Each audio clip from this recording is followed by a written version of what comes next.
Tuwaang ang pamagat ng epikong bayan ng mga Manobo, mga taong nakatira sa hanggahan ng Cotabato, Bukidnon, at Davao, at tungkol sa pakikipagsapalaran ng bayaning si Tuwaang.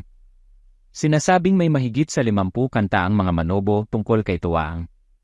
Dalawa sa mga ito ang naitala at ipinalathala ni Arsenio Manuel, ang Manguvait Buhong na Langit, ang Dalaga ng Langit Buhong, at Midsakop Tabpopoy.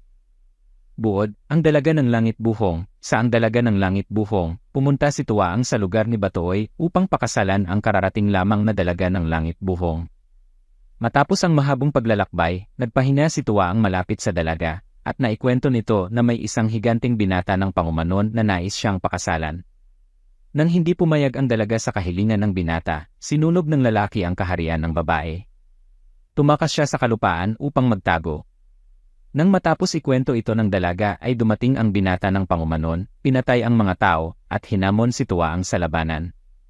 Natalo ni Tuwaang ang taganon. Buod, ang pagdalo sa kasalan, sa ang pagdalo ni Tuwaang sa kasalan, naimbitahan si Tuwaang sa kasalan ng Dalaga ng Manawon at ng binata ng Sakadna. Dumating si Tuwaang sakay ng bungutan, isang malaking ibon.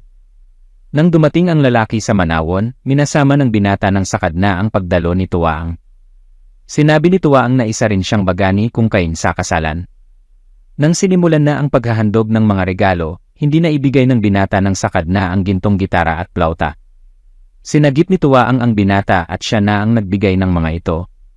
Lumabas ang Dalaga at inutusan ang lalagyan ng kanyang nganga na magbigay nito sa mga bisita. Huminto ang mahiwagang lagayan ng nganga sa tapat ni Tuwaang. Tumabi pa ang Dalaga kay Tuwaang. Nagalit ang binata ng Sakadna at hinamon si Tuwaang na maglaban. Matagal ang labanan at nahirapan si Tuwaang bago natuklasan ang lihim ng lakas ng kalaban.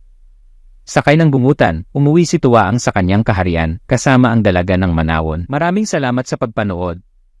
Kung gusto mong makita ang mga iba pang mga video ko, mag-subscribe ka sa aking channel at i-click ang notification bell.